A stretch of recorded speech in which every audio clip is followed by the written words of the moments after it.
How to check if Messenger is hacked? Let's begin with the video. Initially start by opening the Messenger app on your phone.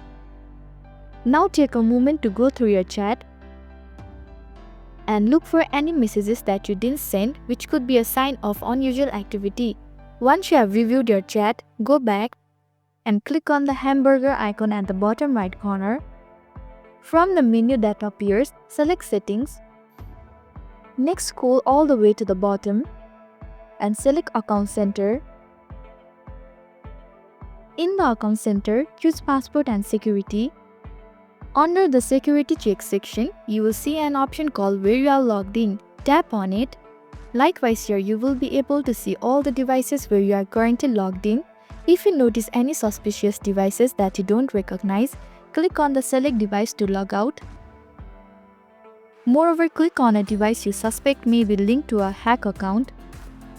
Lastly, hit the Logout button at the bottom to log out of that device. A confirmation prompt will appear. Again, tap Logout.